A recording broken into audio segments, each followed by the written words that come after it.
Aburu, Aboiê, meu Colofé, meu Motumbá, meu Macuyu, meu Aurê, meu Saravá, a minha bênção a todos. Hoje o canal Africanizando, de volta aí aos podcasts da vida, e hoje trazendo uma das figuras mais importantes que eu conheci nos últimos dias, que através de um projeto que já está no nosso canal, falando sobre a escrita preta, conheci esse ser humano maravilhoso, ator, escritor, poeta e mais uma porção de coisa que vocês vão ficar por dentro, o Wallace Nascimento. Vem comigo!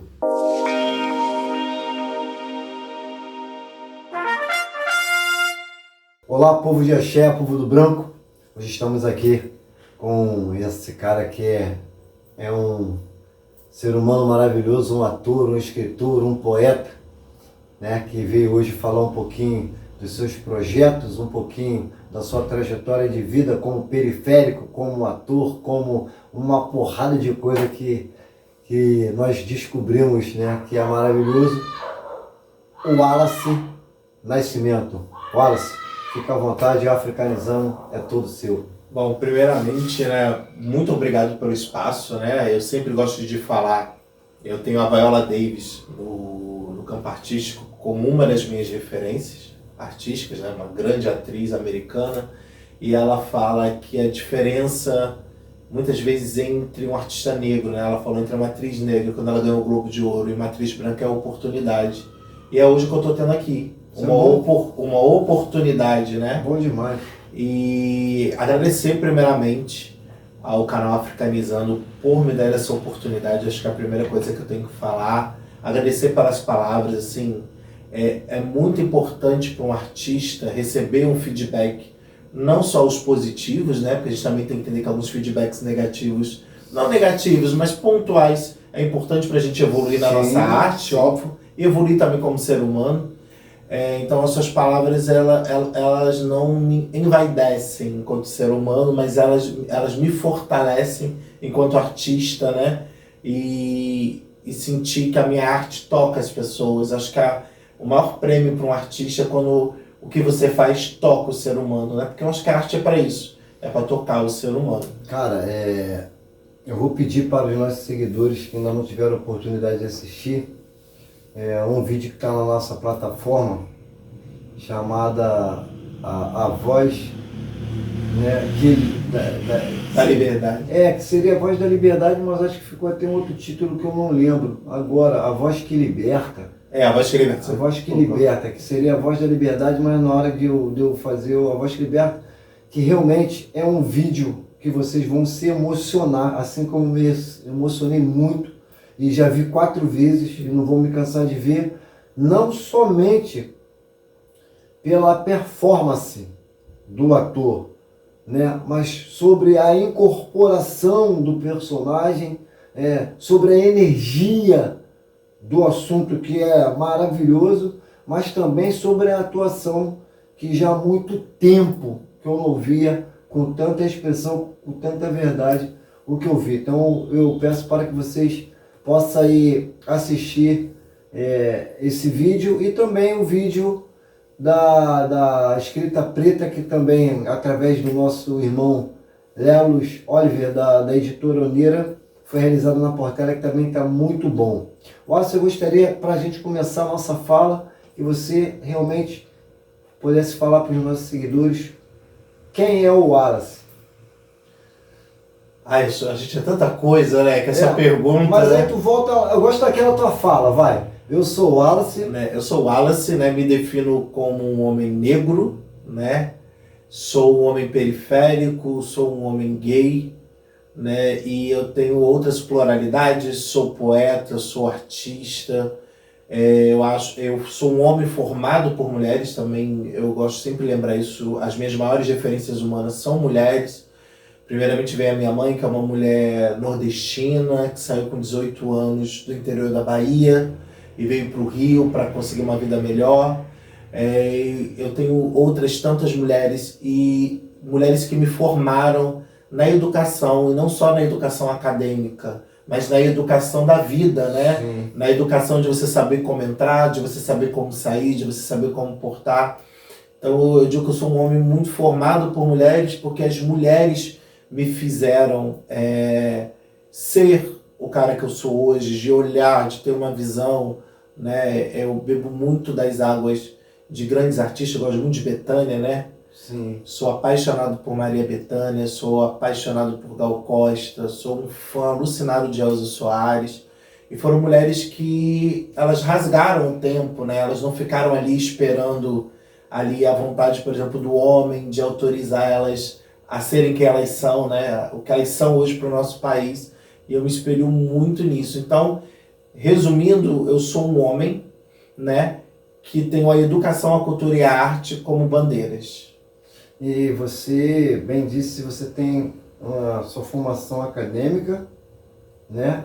E também descobri que depois de você ter a tua formação, você resolveu fazer uma outra. Isso. Aí me conta um pouco dessa mudança e o que te fez levar para a segunda formação. Com 18 anos, né, você fica meio confuso, né? Você sabe que né, você tem muitas possibilidades e pouca maturidade para você. Eu acho que às vezes é necessário, mas ao mesmo tempo que é necessário, é muito cruel você chegar aos 18 anos e já ter que decidir sua vida, né? Mas, né, é uma cultura nossa, do nosso país, a gente chegar mais ou menos aos 18 anos já agilizar, principalmente quando você é pobre. E aí eu pensei em letras, foi uma das minhas possibilidades, porque eu sempre gostei de escrever, eu escrevo desde os 12 anos, mas eu joguei a história, porque a história, eu sabia que ela ia me dar uma bagagem de conhecimento que nenhuma outra ciência ia me dar, porque a história é o início de tudo. A história é o início de tudo. Tudo tem uma história, tudo tem história. E aí eu fiz história na UERJ, e aí eu amei a história, fui dar aula, dei aula por 2 anos, mas eu não me encantei com a sala de aula. Por quê? Hoje eu me percebo que eu sempre fui um bom educador fora da sala de aula, na vida, trocando. Eu acho que conhecimento é troca. Mas fiz, não me arrependo de ter feito história, acho que história me deu uma bagagem, né? E aí como eu saio da história, eu vou para a comunicação social / jornalismo. Eu na pandemia, em meio ao caos que todos nós vivemos e os surtos sociais que a gente teve, eu tinha uma página chamada Papo Lua, com outro amigo meu, uma página no Instagram onde a gente entrou na Gana das Lives. Uhum. E eu comecei a querer fazer entrevistas com pessoas fora da caixinha, tipo, uma mulher gorda, negra e plus size. Eu queria pessoas que talvez num outro Instagram as pessoas não pensassem em convidar essas pessoas. A gente ficou 1 ano entrevistando pessoas de várias formas, de vários nichos, de nichos bem diferentões, vou botar dessa forma para vocês me entenderem.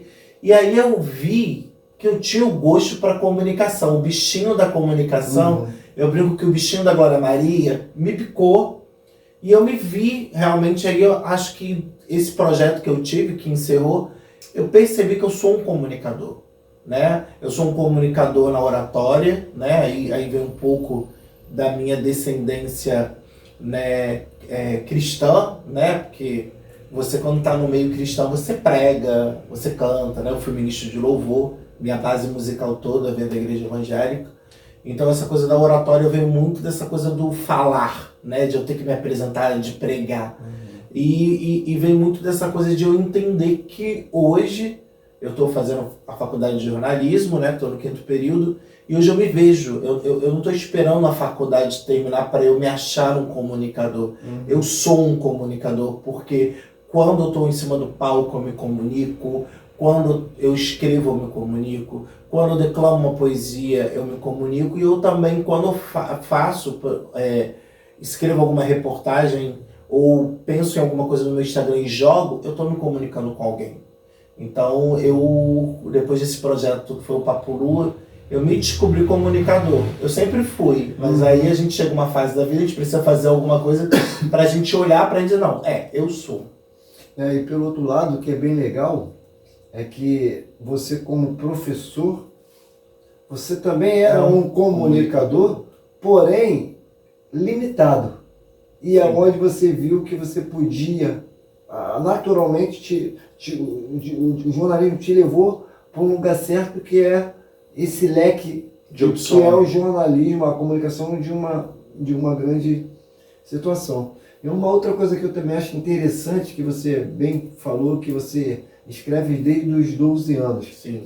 E dentro da sua apresentação, né, que foi magnífica, você usa uma fala dizendo que você começou a escrever as suas dores. Sim. Seria difícil você não voltar ao passado, mas dizer como foi esse início, não detalhadamente os percalços que te fez ter a vocação de escrever. Eu posso te confessar também que eu componho músicas, né? Eu sou produtor musical, hoje sou escritor com a Cláudia Vitalino de um livro pedagógico, mas eu comecei a escrever música um pouco parecido, né? Hoje eu tenho umas 90 obras, mas que eu devia ter umas 200, porque eu não sabia que ela seria tão importante, talvez para uma outra pessoa, aquela minha visão, e eu acabava de fazer, amassava e jogava fora. E depois eu me arrependi que eu poderia, não a música, que a gente coloca a música porque eu sou músico, mas que são, humildemente falando, nada mais de que letras com sentimentos que possamos chamar de poesia, né? Então também eu acho que a maioria das pessoas que escrevem algo vem através de algum tipo de sentimento, seja ele que machucou ou não. São coisas que talvez não seria relatar os motivos, mas você pode falar um pouco Sim. dessa passagem de 12 anos de idade já começar a escrever? É que quem me conhece hoje com 35 não vai acreditar no que eu vou falar agora. Eu era uma criança fechada. Eu era uma criança tímida. Porque eu venho de uma criação, né, nordestina, né? Eu trago bem esses quadros para as pessoas entenderem onde eu quero chegar.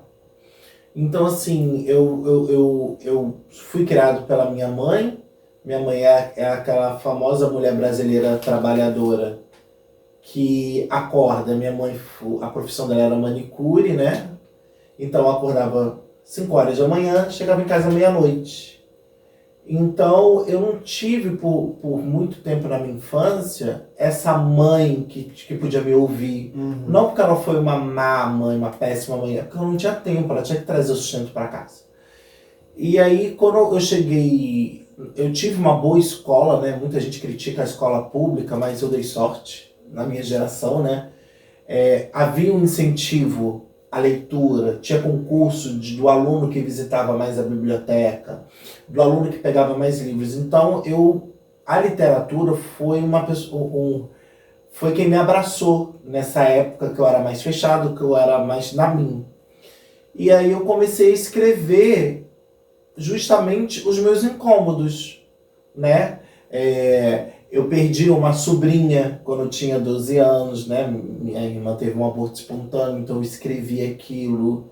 Eu vi a violência, eu vi uma pessoa sendo assassinada na minha frente. Era um desabafo. Total, então eu ia escrevendo. Talvez com medo de relatar isso publicamente. Sim, porque você, quando é criança, a nossa sociedade vê a criança como um ser que não tem voz, muitas vezes, né? E você, enquanto criança, você percebe isso.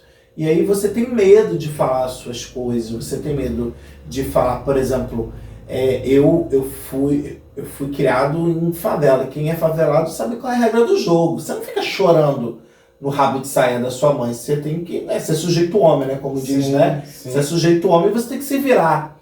Então, a minha forma de eu conseguir driblar, né, algumas coisas que me aconteceram nessa fase, nessas dores, como, por exemplo, eu tenho que meter a mão num colega porque ele veio me agredir, mas aquilo me fazia mal psicologicamente falando, eu escrevia. De eu estar sempre nessa coisa de eu ter que me impor, de eu ter que me impor, de eu ter que me impor e escrever. Eu acho, né, que se você pegar os meus textos de adolescente, você vai achar que eu sou um serial killer. Porque, assim, foi a minha fase dos 14 para os 18, foi a minha fase da revolta. Mas tu chegou a registrar isso depois? Sim, eu tenho um caderno. Não fiz um livro, mas eu tenho mas podia fazer aqui. Depois nós vamos falar um pouquinho das antologias. Sim. Mas esse assunto é legal que você poderia colocar também como... São as minhas revoltas, porque aí eu me descubro com 15 anos, eu me olho no espelho, eu fiz uma cena de filme mesmo, né? Eu olhei no espelho, pode falar palavrão? Não, melhor não, né? Danou-se, eu sou gay, eu olhei no espelho, tipo cena de sessão da tarde, e olhei, e eu me vi, foi quando eu me assumi, porque antes de você se assumir para o mundo, você tem que se assumir para você. Claro. E aí eu fui começar a ver a religião, que não me abraçava. Olhei para minha família, que é uma família... Religião cristã, família, católica. Cristã. Eu fui criado no catolicismo, né? Sim. E aí eu me vi naquele cenário onde eu não era aceito pela família. Naquela época, eu era aquele católico, não era o católico de banco, né? Como a gente diz, eu era o católico que era congregado mariano, que fui coroinha. Então, eu era uma pessoa participante e eu me via não fazendo parte dali, quando me assumo gay para mim naquele momento.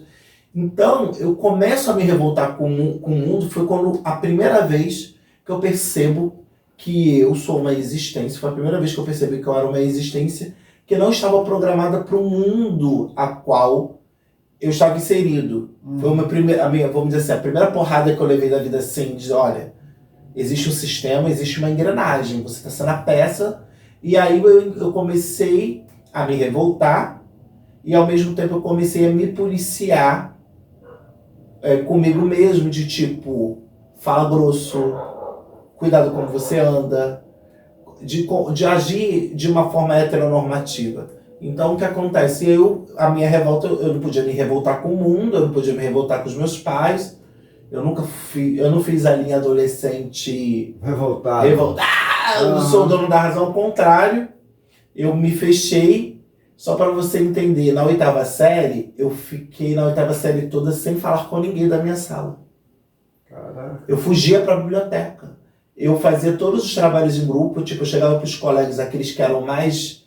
que relaxados. Eu fazia grupo com eles, ninguém queria fazer grupo para com você eles. Fazer o trabalho para fazer o trabalho sozinho, para eles não me encherem o saco. E dar nota a ele. Isso. Então, assim, foi um momento que eu digo que a escrita me salvou nesse momento, porque eu consegui jogar todas as minhas dores, a minha raiva, esse repúdio que eu tinha contra esse sistema que não queria que eu fizesse parte, eu joguei tudo nas palavras. Podemos dizer que essas dores impulsionaram para que você começasse a ter uma vocação para leitura, sim, aonde te impulsionou numa parte educacional, numa formação de chegar ao periférico gay e preto, chegar à faculdade e, diga de passagem, 5º lugar numa universidade federal. Estadual, pública, melhor dizendo. Não seria um bom recado para as pessoas que o caminho certo independe de condição financeira, social e tal, basta você querer... Conhecimento é poder, né? Eu acredito muito nessa frase, conhecimento é poder. E eu peguei esse conhecimento porque o que eu vi em volta, eu via violência, de vários tipos, né? E eu olhava para essa violência e seus personagens e eu falava, eu não quero isso para mim. Sim. Eu não quero, como muitos colegas meus de escola, as mães choraram no caixão porque eles tiveram overdose, porque levaram um tiro. Sim. Eu olhava para esse cenário e falava, não é isso que eu quero. Então, para onde eu vou? Qual é o caminho que eu vou seguir para eu ir para o lado oposto disso? E aí eu falo, né, eu acho que a gente tem que, né, reverenciar os professores, principalmente os bons professores, né? Porque nem todo professor é um bom professor. Então, os bons professores, eu tive acesso, e aí eu guardo na memória, a Dona Conceição, que foi minha professora de geografia da quinta série, que ela fez um trabalho com a gente sobre o Japão, e eu conheci a cultura japonesa. Eu lembro de seu Pimenta, nosso professor de ciências, que dava educação sexual pra gente, que falava pra gente que a gente não pode, que a gente não tinha idade para pensar em transar, porque a gente era muito novo, que a gente tinha que pensar em estudar, e ele explicava as questões, ele não tinha tabu. Então foi um professor, e ele tinha um projeto dentro da escola que, o que ele fazia? Ele pegava os alunos que eram bons em cada das áreas, que ele era o vice-diretor. Ele dava aula, mas ele também era o vice-diretor. Então o que ele fez? O Wallace era bom em português. Então todos os alunos por exemplo, eu estudava de manhã, todos os alunos que tinham problema com o português da tarde, eu dava aula de monitoria de português, e o aluno que era bom em matemática, então nisso ele potencializava quem era da turma da manhã dava aula para a turma da tarde, e quem era da turma da tarde dava aula para a turma da manhã. Então eu tive acesso a bons profissionais da educação. Uma metodologia boa, né? Sim, porque você primeiro potencializa o aluno, você faz ele entender que nem todo mundo é bom em tudo, porque também existe essa coisa da educação brasileira, que você tem que ser bom em tudo e você nunca vai ser. E você potencializa esse aluno. Às vezes o aluno que é, por exemplo, eu lembro que tinha um rapaz, o Luiz Cláudio, o nome dele, ele era muito bom em matemática. E ele era um cara que não era muito ligado a estudo. Ele era um cara que viu o cálculo no quadro e ele sabia a resposta. Não pegava papel, não pegava caneta, ele 15, 16. Ele falava na lata e ele acertava. E aí o professor Pimenta começou a olhar para esses alunos, e eu fui um deles, né? Eu sou de uma escola pública, que a primeira vez que eu fui no teatro foi graças à escola pública. Uma escola pública que levava os jovens aos museus. Eu botei meu primeiro pé no museu com 7 anos de idade. Eu lembro. E aí você vem as lembranças de memórias. Eu fui ver uma exposição no Museu Nacional de Belas Artes de Salvador Dalí. E eu fiquei tão impressionado com uma estátua, que era Gala Gavetas, nunca me esqueço disso, que ele fez em homenagem à esposa dele. Ele fez a parte do seio, a parte das nádegas e a parte da vagina, ele colocou gavetas. E ele homenageou a mulher dele. Eu fiquei tão encegueirado com aquela estátua, com a obra de Salvador Dalí, que eu desenhei. E eu tenho um desenho até hoje em casa. Desenho horrível, assim, olhando Salvador Dalí, deve ter me instigado. Mas eu guardo isso. E aí cai nesse ponto que você vem e me provoca. A importância do coisa. Hoje eu sou um homem de 35 anos. Eu vivenciei isso com 7 anos. Era uma criança, não tinha noção de mundo. Mas como ter acesso, como ter oportunidade, me levou a ter essas memórias que me ajudaram a ser o garoto de 18 anos que passou na UERJ, a ser hoje o homem de 35 anos que hoje está cursando jornalismo, a ser o cara que se descobriu nas artes dramáticas, não só nas escritas, por causa dessas memórias e dessas pessoas que na minha trajetória me ajudaram através do primeiro pilar, que é a educação. Então, eu também acredito muito. Eu venho falando há bastante tempo sobre alguns conceitos que não é que perderam seus valores, mas que talvez hoje não estão sabendo aplicá-los, que é o respeito e a educação. Quando eu falo educação, não falo só da educação de ensino propriamente dito, mas a própria educação familiar, que a gente sabe que hoje todo mundo tem que trabalhar, todo mundo falta tempo da gente dar atenção ao filho, dar atenção ao sobrinho e tudo, mas que a gente não pode deixar de isso sair pelas frechas do dedo, porque a internet está aí para somar, mas também está aí para destruir. O coleguinha está aí para somar, mas também está aí para destruir. Então a gente precisa estar sempre vigiando, sempre estar perto, porque isso faz parte de uma boa base, independente de ser com dores ou não. Como você falou, todos nós temos o direito de errar e de opção de escolha. Mas que a gente, pelo menos, através dessas bases, nós possamos ter uma tentativa de uma bela escolha. Então eu vejo que hoje, por conta do nosso projeto Africanizando Educa, eu venho buscando de todas as formas, hoje como embaixador de educação negro e de adeptos de direitos africanos, a minha intenção realmente, eu já estava conversando contigo em off, é realmente levar captação para que as crianças, em vez de estar vendo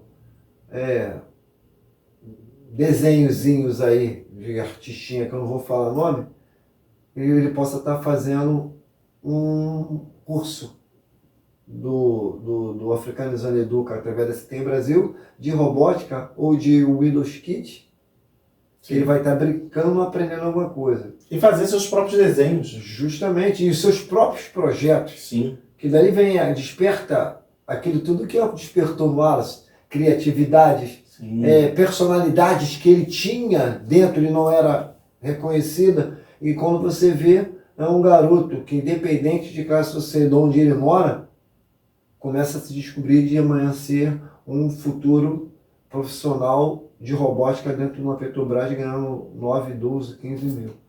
Então a gente precisa adentrar sobre isso.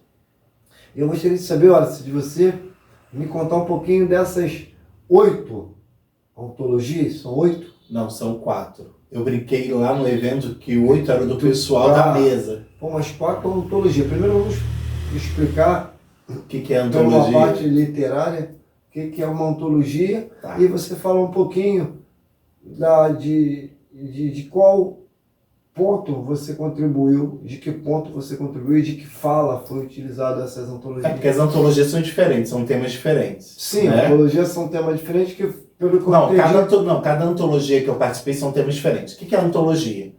Aí a gente bate de novo no que eu falei anteriormente da oportunidade. Às vezes, para uma pessoa que não tem muito acesso financeiro, fazer seu próprio livro é algo que muitas pessoas não têm acesso financeiro para chegar e bancar, custear. Então, o que muitas editoras fazem e coordenadores culturais fazem para dar a oportunidade das pessoas poderem trazer os seus escritos para público? As antologias. Antologias, como a gente diz no mundo literário, é um livro de várias mãos. E é literalmente isso. Né? Bem simples a explicação. É um livro de vários autores, né? Tem sempre um cerne, né? um tema, o livro, específico. E aí aí tem um organizador e tem os coautores. Então os coautores, eles escrevem baseado na temática, né? Da antologia. E aí, por exemplo, minha primeira antologia foi em 2021, eu participei de um concurso, né? E essa história é muito interessante porque uma amiga minha do Sul pediu para eu me inscrever. E aí eu pensei que o concurso era só nível Brasil. Eu vim descobrir que era América Latina e África. Caraca. E eu fiquei entre os 35 autores. Então, quando a gente foi para a reunião com a editora IP Amarelo, que é uma editora do Sul, eu fiquei todo bobo, né? Um monte de gente falando, né? Português de Angola. Oi, que isso? Falando espanhol. E eu não entendendo nada. Aí minha amiga fala assim, tem pessoas de vários países aqui. Foi muito importante para mim, porque foram textos negros, né? Falava sobre a potência. O livro era De Onde Mora as Nossas Lutas e Outros Versos Pretos, é o nome do livro. E era para falar justamente da potência. O coordenador desse livro falou, não queremos falar de mazelas, queremos falar de potência. E todos os livros foram nesse foco, com essa meta. Né? E aí, posteriormente, eu participei de um livro que foi também um outro concurso, de uma outra editora. Eu sou meio dos concursos. Isso é legal, pô. E aí eu participei... São desafios, né, sim, cara? E aí eu participei, minha segunda antologia é Rio e Cores. E aí é um livro voltado para a população LGBTQIAPN+, né? E aí todos os autores, por obrigatoriedade, deveriam falar de questões LGBTQIAPN+. Ponto. Dentro da poesia. Posteriormente, eu participei do Pé de Poesia, e esse é um livro que eu tenho muito carinho, porque é um livro da educação. Por quê? Porque os escritores são professores, arte-educadores e crianças. Eu dividi o livro com crianças, do ensino fundamental de várias escolas do Rio. Você foi o coordenador desse projeto? Não, Só foi coautor. Também. E aí teve um evento dentro da Bienal onde todos os autores se reuniram junto com as crianças. Eu tenho um carinho muito grande pelo Pé de Poesia, né? Porque foi uma antologia que eu participei com crianças, com professores. Então, o tema do livro era sobre educação. Então, acho que é um viés muito importante, né?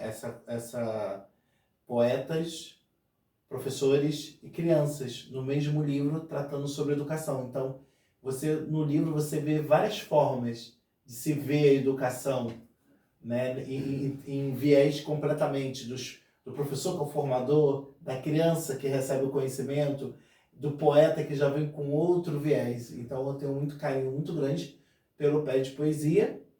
E a minha última antologia, que vai lançar agora na Bienal de São Paulo, que é a Me Tirei para Dançar, onde todos os coautores, né, a organização de Rose Lima, todos os coautores vêm com poesia sobre autoconhecimento, né? E aí é aquilo, para eu poder escrever sobre autoconhecimento, eu tenho que tentar me conhecer antes. E aí esse livro me levou para alguns lugares de eu me autoanalisar, para eu poder fazer o texto.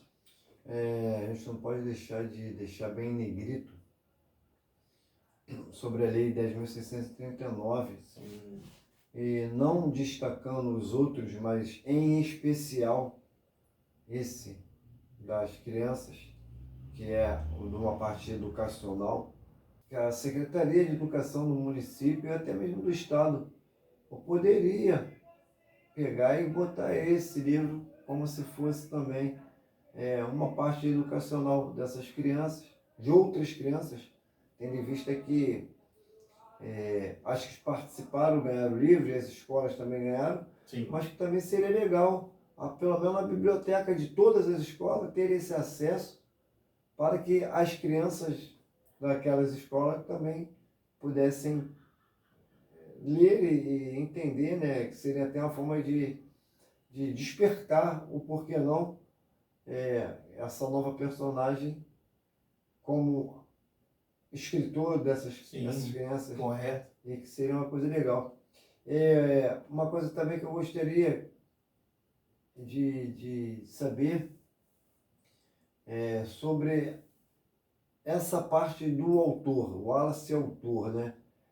A gente sabe que você começou a escrever através de um subterfúgio, Sim. ainda quando novo, e a parte de atuar também foi, né, a época infantil, a época de criança, e depois com o tempo você veio participar de alguma oficina e um tipo de trabalho relacionado à parte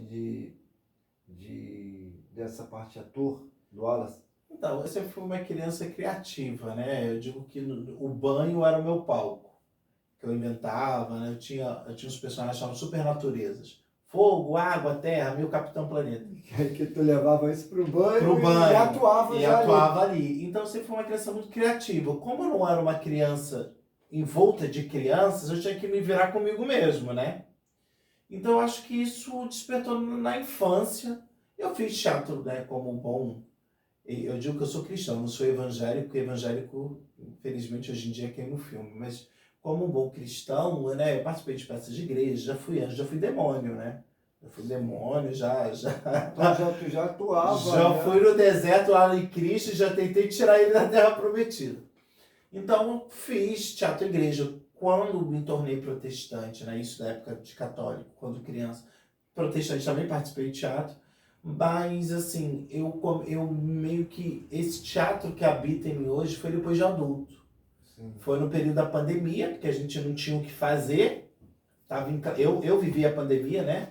Porque eu moro com 2 idosos, então eu tinha que viver a pandemia, levar a sério. Não podia ter esses refúgios que muitas pessoas tiveram. E aí eu usei meu Instagram, eu fiz... Aí nesse meio tempo eu fiz uma série no meu Instagram, né? Acho que As Sombras da Luz. Eu falava textos debaixo da coberta com uma lanterna, com uma touca. Cada episódio era uma coisa. E aí, antes da pandemia, eu tive a oportunidade de fazer, eu tenho um curta-metragem Sim. chamado Maduro Amor, que eu participei da Mostra Cultural da Agência de Notícias de Favela, e é a história de um homem de 60 a mais, negro periférico, e que se apaixona na terceira idade. Olha, que E legal. aí a história dele, o namorado dele morre por uma doença, né? Morre de infarto, e o filme retrata dele lembrando do companheiro falecido. Caraca, que legal, hein? Bem legal. Eu tenho vontade, aí ó, quem quiser patrocinar, eu tenho vontade de fazer um longa-metragem desse desse texto. E aí o que acontece? Então, na pandemia, aí eu participo de um festival de teatro, né? Meu primeiro monólogo, que foi o Baobá, né? Que é a história do Akin, né? Que tem a história do Baobá, na mitologia do Baobá, que o Baobá, quando Deus o fez, o Baobá não se achava uma árvore digna, né? Por ele não ser frondoso, mas Deus diz para o Baobá que ele seria a árvore da vida, né? A árvore mais forte. E aí o Akin, eu baseei esse meu texto num livro de Sobofu Somé, O Espírito da Intimidade, que ela fala dos guardiões da nação da Gara, que são os gays e lésbicas, né? Eles têm o poder de abrir o portal entre o divino e o terreno. E aí, baseado nisso, eu fiz o Akin, que é esse personagem que conversa com o Baobá, e que conversa com o Baobá pelo Baobá ser igual a ele. Ele é o irmão mais novo, ele não é o irmão mais velho, ele não é o grande guerreiro, ele foi escolhido como o humano sagrado da nação dele. E aí eu fui fazendo vários textos, né?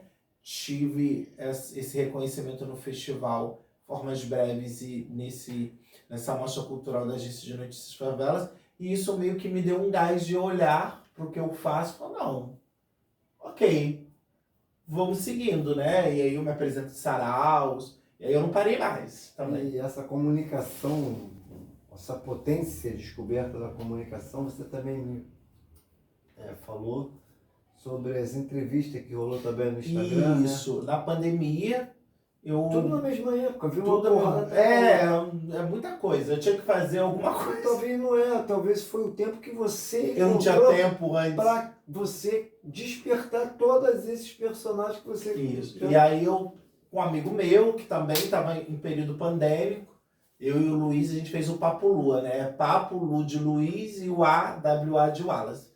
E a gente começou a fazer entrevistas com pessoas fora da caixinha. Por exemplo, a gente entrevistou Juliana, que era uma modelo plus size negra. A gente falou sobre, acho que, por exemplo, eu caí no buraco, uma vez indo para um médico. E aí a gente começou a conversar sobre como é que é cair no buraco. Eu caí literalmente num buraco mesmo, que eu não prestei atenção para atravessar a rua. Então a gente fazia umas entrevistas, uns bate-papos, umas coisas meio fora da caixinha. Me ajudou muito como comunicador, porque muitas pessoas se chegaram até a mim, pessoas que eu tenho até amizade até hoje, por causa do Papo Lua. E aí foi onde no Papo Lua que eu encontrei o Wallace. Eu já sabia que eu era da atuação, já sabia que eu cantava, né, por causa da igreja, já sabia que eu escrevia. E aí veio um outro detalhe sobre mim, que eu já sabia, mas eu não tinha me percebido como um comunicador. E aí foi esse projeto Papo Lua que me trouxe esse, opa, cara. E aí, graças ao Papo Lua, hoje eu faço jornalismo. Sim, que é o lance, né? Porque é um professor de história, Isso. né? Que, querendo ou não, É um comunicador. Sim. Se autodescobre que aquela forma de comunicação ainda era limitada para aquilo que eu poderia fazer. Sim. E daí você veio e começou a avançar sobre todos esses personagens que o Wallace tem, e tu acabou juntando tudo. O Sim. professor, que você automaticamente você tem, tudo tem um roteiro, uma história. Tem que pesquisar, tem que parte da montar um história. roteiro, sim. Aí tem o comunicador ou o cantor, que esse projeto que nós lançamos ontem no nosso canal, A Voz que Liberta, né? Que foi o projeto que foi como atração da primeira roda de conversa que fala sobre a escrita preta, e aonde foi o máximo, foi maravilhoso e que teve canto também. Teve, iniciou com música. Então a gente fica assim numa parada tão legal que tu juntou isso tudo e hoje você tá fazendo o que tu gosta e não desmerecendo nada que você construiu. Não. Você simplesmente está Eu agrego. agregando uma Sim. coisa na outra e em cada um projeto você realmente vem cada dia mais agregando e fazendo o teu melhor. Eu peço até para que os nossos seguidores que ainda não viram, não tiveram o prazer de ver, assista aí esses 2 últimos novos que nós subimos na nossa plataforma, no nosso canal ontem, sobre a escrita preta na Portela, né, do meu amigo Leros Olive, da editora Unira. E, pô, a voz que liberta desse cara que vocês vão ver, vão ficar encantados, apaixonados como eu fiquei, que realmente é de se arrepiar e se emocionar. Eu gostaria, cara, que você falasse um pouquinho desse projeto que tem, né, que é lindo pra caramba, chamado Arco-Íris Também é Preto. Como começou isso e por conta de... Pandemia. A pandemia volta de novo na minha história. Eu comecei a perceber que a nossa saúde mental no Rio de Janeiro, infelizmente, ela é super sucateada, né? E a saúde mental, infelizmente, para a maioria da população, não é algo acessível. Uma consulta de uma terapia, em média, no valor de 100 a 150 reais. Em média, assim, por baixo.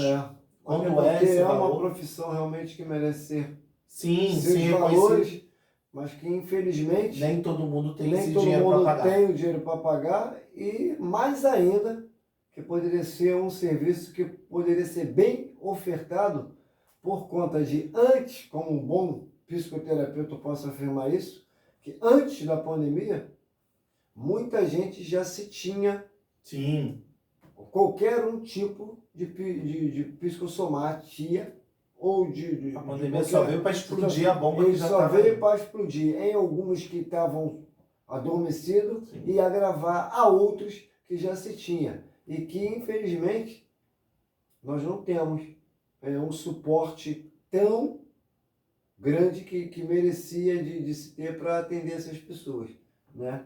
E daí você viu que as pessoas E aí eu estavam... comecei a perceber que pessoas pretas LGBTQPN+, estavam sucumbindo e o pessoal precisando de ajuda. Eu falei, bom, eu não sou psicólogo, eu não tenho como ajudar. E aí eu refleti, eu tenho esse suporte, né? Eu tive esse suporte na pandemia, foi quando eu descobri também minha tag, eu tive 3 dias de surto, mas eu tinha meu suporte. Eu tinha minha psicóloga que na hora que eu surtei, ela me ajudou com a respiração, me atendeu. Pô, eu tenho esse suporte. Eu sei o quanto é complicado estar mal psicologicamente e eu tendo esse suporte foi super complicado para mim e para quem não tem, como é que é? Então eu comecei a entrar no Instagram e comecei a procurar pessoas, psicólogos. Aí eu primeiro procurei os psicólogos, depois eu desenhei o projeto. E aí eu desenhei o projeto, o Arco-Íris Também é Preto, primeiro com a questão da saúde mental. Nem entrou a questão, o foco era os LGBTQIA+, negros, mas nem entrou com o viés que tem hoje também, é claro. Mas o primeiro foco foi a saúde mental para ajudar. Aí acessei a Derico Souza, que foi o primeiro psicólogo que, ok, vamos lá, me deu a mão. E depois o Marcos Jordão, que foi um outro psicólogo também, ambos negros e gays, que me ajudaram. Então, e aí eu conheço gente dentro do Rio Sem LGBTK+, Fobia, o Hernani, que é o diretor, Cláudio Nascimento, que é o diretor do Grupo Arco-Íris, e aí quando eu não dava conta e precisava de uma pessoa, porque qual era a regra?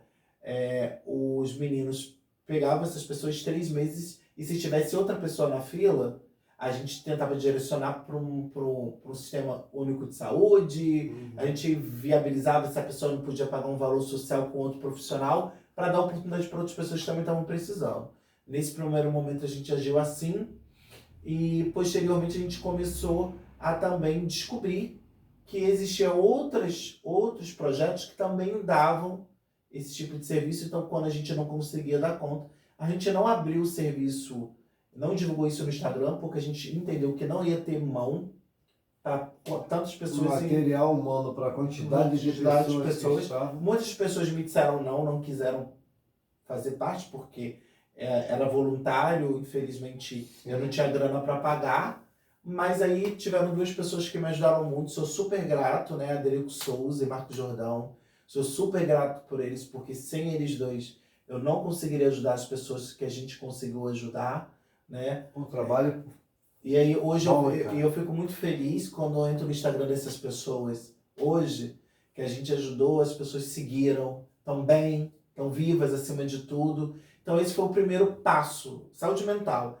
Posteriormente a gente começou com webinários para trazer essa questão das questões LGBTQIA+, de trazer, falar virtualmente por causa da pandemia. Posteriormente a gente começou a trazer eventos culturais, tivemos acesso ao MUCAB, né? O MUCAB abriu as portas pra gente, fizemos o nosso primeiro aniversário no Teatro Gonzaguinha, então a gente foi andando. Só que aí veio 2022 e a única pessoa que me ajudava no projeto, que era meu amigo Patrick, morreu. Então no primeiro semestre de 2023 eu fiquei de luto, eu não fiz nada, não quis. E aí em 2023 eu fiz um sarau em homenagem ao Patrick e agora em 2024 a gente veio com força total, já fazendo vários eventos, fazendo collab em sarau, e aí eu quero que o projeto cresça e esse ano eu venho com um viés mais educacional, né? Isso aí também é muito importante, né, cara? Porque eu não tenho um pingo de problema em falar. Até porque, independente de ser hétero, eu sou candomblessista, eu sou espiritualista, eu tenho amigos, né? Eu brigo, né? Eu não vou falar para você que eu sou ativista, porque eu não visto determinadas camisas, porque eu acho que todas as camisas têm um formato e têm um peso e uma cor que de repente não seja da forma que seja da minha ideologia. Então eu não quero ser hipócrita em vestir uma camisa que eu faça uma defesa como um tudo só por defender. Eu tenho uma outra visão da gente falar de preconceito, falar de racismo, falar de agressão à mulher, né? Enfim. E também falar desse viés, mas de uma forma respeitosa e educacional. Sim. Eu não quero ficar falando, sem ter que ofertar algo. Eu tenho uma visão que tem que ter o respeito e tem que ter uma educação. Não só uma educação de ensino, mas também uma educação que você possa dar uma estrutura e fazer com que ela não seja aquilo que talvez ela está se permitindo, ou que uma sociedade está querendo que ela seja. Tirar esse emblema, rótulos, né? Que ela tem que ser só cabeleireira, que ainda bem, porque muitas se prostituíam, as pessoas e talvez não, mas tipo, eu penso que a gente precisa ventilar, fomentar, etc e tal, mas eu preciso de ofertar algo, né? Então eu creio que a educação ela faz parte desse projeto. Sim. E eu já deixo a partir de agora o canal Africanizando tem o projeto Africanizando Educa, onde a gente tem vagas hoje como embaixador de educação do negro e das regiões de matriz africana. A gente hoje podemos contar com mais de 150 universidades, curso técnico, EJA, curso profissionalizante e várias outras coisas também para esse grupo Arco-Íris, também é preto, para que possamos também, assim que sair a nossa senha aí do sistema, sim, eu estou criando alguns grupos, é para todos as bolsas, tá legal? São para todos. Sim.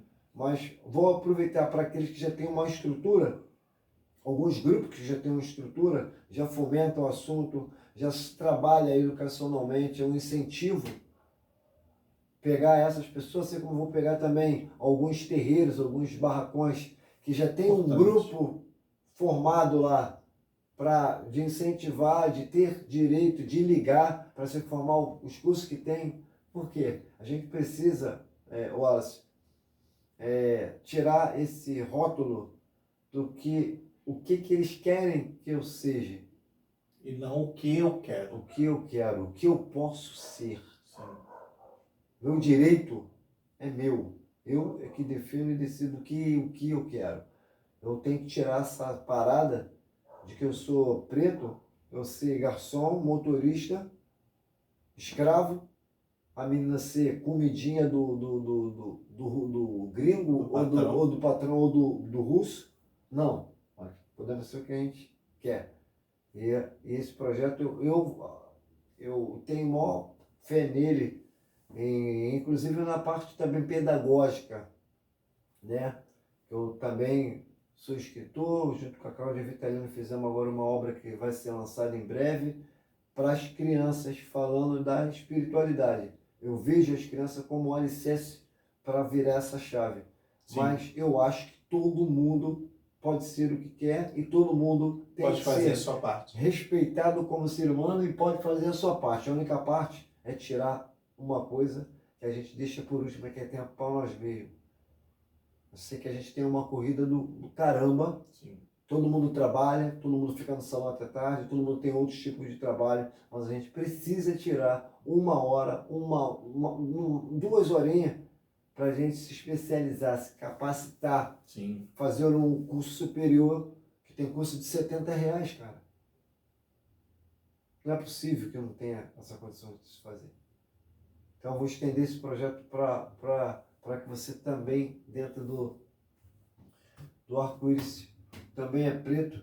Me fala aí a rede social do arco-íris, cara. Como é que funciona? Então, @o arco-íris, também, esse também é TBM, né? Com EH, preto, né? O arco-íris também é preto, e lá eu divulgo o que a gente faz. Há pouco tempo a gente teve o nosso aniversário de 3 anos, que foi lá no Bar do Papa, em Madureira. Eles abriram espaço pra gente fazer os 3 anos. Levavam muita gente potente, negra, LGBTQIA+, tivemos roda de conversa, tivemos apresentações artísticas, gente que cantou, gente que performou. E foi muito legal. E aí quando você vê 3 anos, né? Aí você olha assim, caramba, já tem 3 anos, né? Passou muito rápido. E sem parar, porque sempre tinha uma... Sempre. Só em 24, em 23 que... Só no primeiro semestre que eu dei uma parada por questões de luto, né? Eu fiquei bem mal com a perca do meu amigo, mas a gente voltou. Isso aí foi uma fatalidade. Uma fatalidade, mas que talvez foi uma potência para não desistir. Sim. Já que ele também foi percursor e te apoiou sobre isso. Deu a mão. E infelizmente a dor nos potencializa. E falando de dor, a gente fala do teu novo projeto. Sim. Gostou? Com certeza. Me fala aí sobre esse novo projeto. Bom, eu vou fazer ele é um espetáculo imersivo, experimental, né? Que a gente vai falar, e o nome do espetáculo é Dor, Dano Oscilante Reativo. Eu vou fazer esse espetáculo no Centro Cultural Bala das Artes, que fica na Rua da Quitanda 30711, né? E de onde surgiu essa ideia? A gente fala muito sobre dores, tem se falado muito no Instagram, aquela coisa toda, e eu resolvi a falar das minhas dores, mas também das dores sociais, das dores das pessoas que eu vejo na TV, que estão à minha volta, e que às vezes parecem que são dores muito diferentes, né? Muito dispares, e às vezes não é. Às vezes é uma coisa muito igual, às vezes tem a mesma origem. E aí eu quero também trazer a reflexão, a vida é dor. Eu não vou dar spoiler do espetáculo, mas... E também a gente pensar, tá doendo, doeu aqui, doeu aqui, doeu aqui. O que a gente está fazendo nesses intervalos quando não dói? Então, é falar sobre dor, não no sentido de, ai, espetáculo não quer trazer assim, ai, Na sofrimento. verdade não é uma dor de sofrimento. É uma dor É de uma reflexão. dor de reflexão para que possa ser espelho de alguma situação que De outras espelho pessoas de estão passando situações, e que de faz, saber, que vira a chave, né? de saber como é que você saiu, por exemplo, uma mãe que perde um filho. Como é que ela se mantém viva, sabe? Uhum. Um pai que perde um filho, ou uma pessoa, um filho que perde os pais. Como é que ele consegue seguir? Então, assim, são essas dores que é comum, uma pessoa que sobreviveu de uma doença, uma pessoa que sobreviveu de uma violência. E aí, ela tá viva, ela seguiu, de alguma forma ela seguiu. A dor tá ali? Tá, mas ela seguiu. Sim. Ela deu passos à frente. Então o espetáculo vem com esse mote, de a gente falar sobre dor, mas não essa dor, ai meu Deus, eu sofro.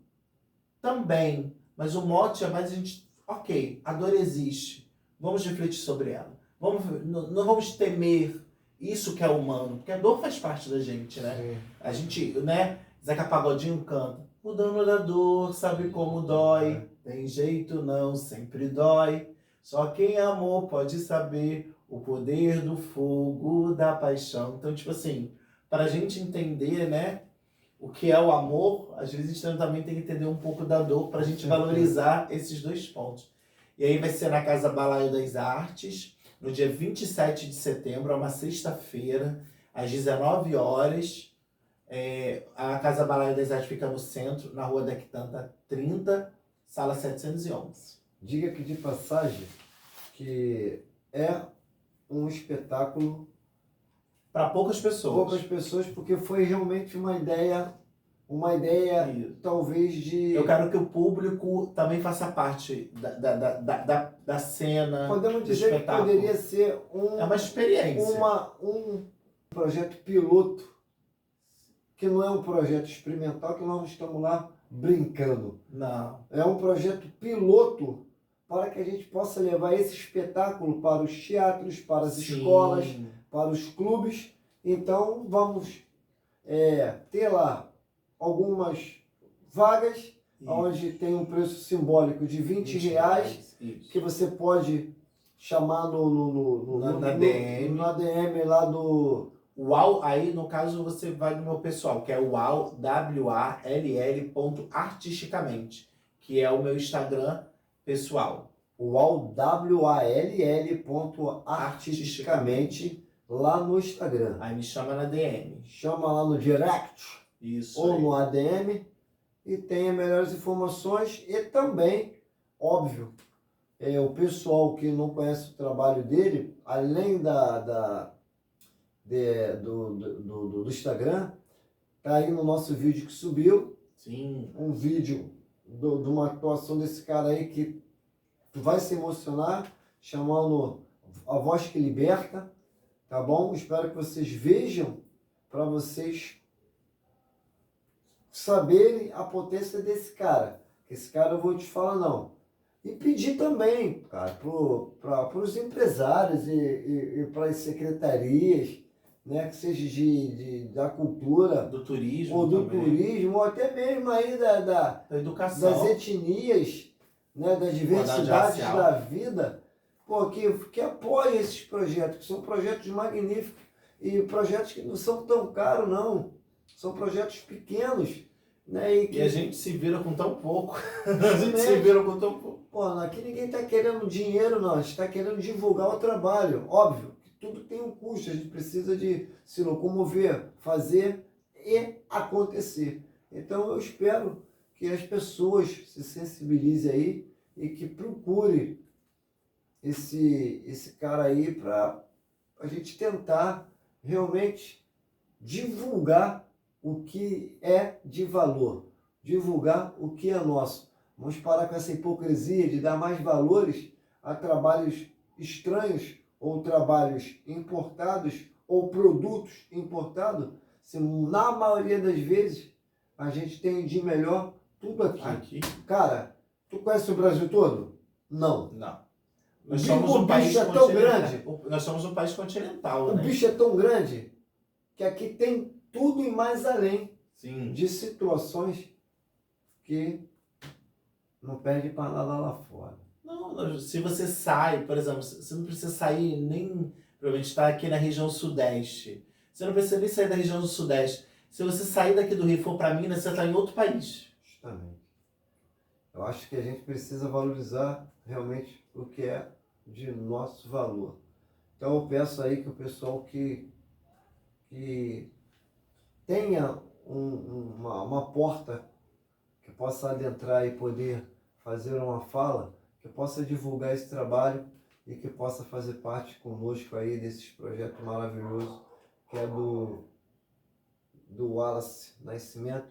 E de antemão, Wallace, eu gostaria muito de agradecer ao Lodumare, que é o Deus da minha religião, mas também agradecer a Deus, a Jesus, que é da tua religião, que você é um homem evangélico e abdicou o teu tempo para atender o meu pedido, né? Que não foi você que me pediu para vir aqui, eu que pedi para que os meus seguidores e o Brasil, o mundo conhecesse o ator que tu é, o poeta que tu é, a pessoa, o ser humano que tu é, né? Através da cobertura que eu tive o prazer de fazer e de também poder estar junto contigo aí em todas as parcerias que eu puder estar, junto aí ao Arco-Íris também é preto, junto ao projeto que você vai fazer na Casa Balaio das Artes, lá na Rua da Quitanda 50, sala 711. Não, 30.711. Na última sexta-feira de setembro, às 7 da noite. Isso aí. Tá? Eu espero que vocês também possam lá. Sigam ele no Instagram para ver como é que você pega esse convitezinho aí.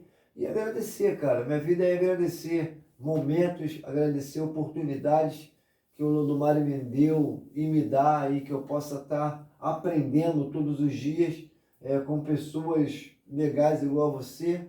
Enfim, que você a partir de hoje possa receber a sua carteirinha de sócio do Africanizando. Obrigado. Tá? E o que precisar é só gritar que a gente está aqui dando voz a esses seus trabalhos. Fique à vontade para nossas considerações finais. Então, quero agradecer, né? Eu brinco, né? Falo brincando que eu não sou evangélico, eu sou cristão, porque infelizmente no Rio de Janeiro ser evangélico está queimando um pouco o filme por causa as pessoas das representatividades. Estão confundindo religiosidade Isso.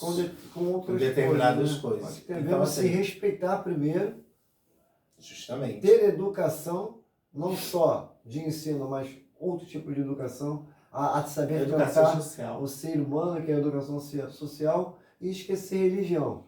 Então, assim, eu realmente sou um homem cristão, acredito em Cristo, mas eu acho que acima de tudo, eu quero agradecer por você ter aberto o seu espaço para me ouvir, né, ter gostado do meu trabalho. Eu digo que a minha arte é o melhor que eu tenho. O melhor que eu posso dar para as pessoas é a minha arte. Olha, diga aqui de passagem, meu irmão, que eu vou te falar. Eu não me almoço só há muito tempo vendo uma performance tão verdadeira, sabe? Cara, eu vi 5 vezes e vou querer ver mais e não vou perder um dos seus projetos, cara. E aí, quando eu faço esse espetáculo que você viu, quando eu fiz o filme que eu relatei aqui, quando eu fiz... tem um pouco do Wallace ali.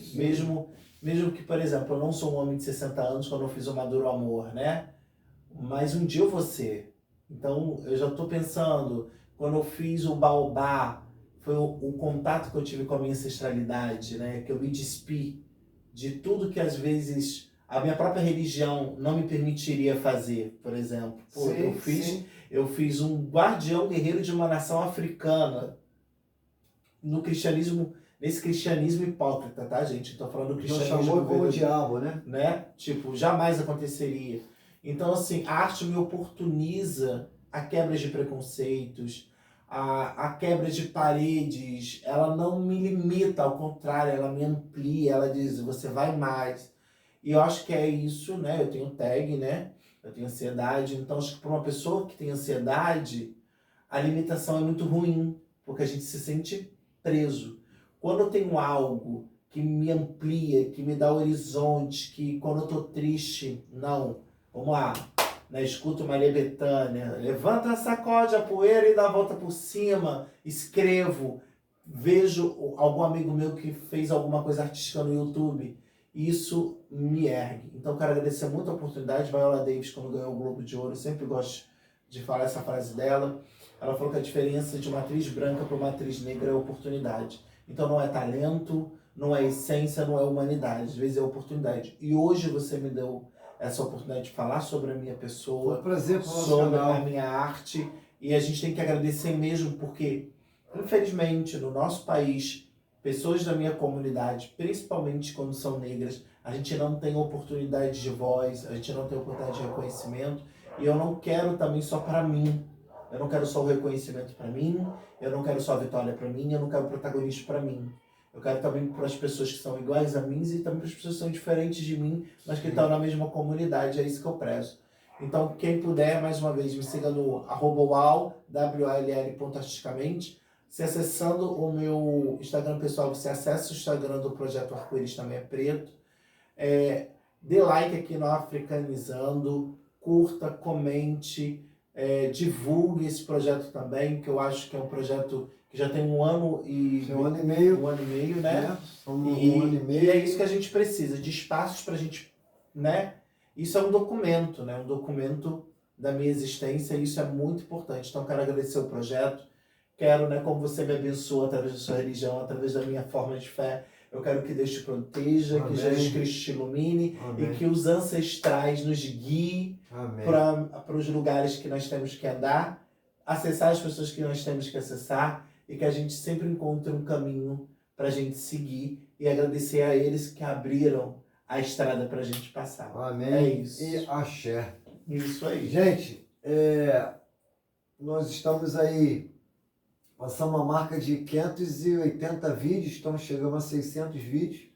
Subiu essa semana essas 2 porradas, que é A Voz que Liberta, desse monstro, o Wallace Nascimento, fazendo uma performance linda, que vocês vão se emocionar. E também o projeto do meu irmão Leros Oliver, da Onira Editora, falando sobre a escrita preta na Portela, também já está aí. E peço para aqueles que não seguiram, que não seguem o nosso canal, que possam seguir a gente aí no nosso canal, que possa deixar o seu comentário, compartilhar com seus amigos, talvez o vídeo que foi bom para você. Vamos compartilhar, né? Deixa teu like, até mesmo para a plataforma entender que nós estamos no caminho certo, e continuar dando a oportunidade para que a gente possa ser o combustível, né? Para que a gente possa continuar trabalhando, continuar recebendo aqui celebridades, amigos da cultura, de religiões de matriz africana, negros. Vem aí, agora em setembro, Politicamente Falando, né, que é um projeto nosso, onde candidatos a vereador vão vir aqui para falar as suas propostas para a negritude, para a religião de matriz africana, para a cultura negra, tá? Então vai rolar agora em setembro. Em outubro, nós já estamos aí fomentando a presença dos escritores, né, da escrita preta, Vai ser ótimo. Que também nós vamos falar de literatura negra em outubro. Maravilha. Tá legal? Então, espero que vocês tenham gostado aí do nosso podcast de hoje. Eu peço o meu mojuba a todos e que o Olodumare nos abençoe. Valeu!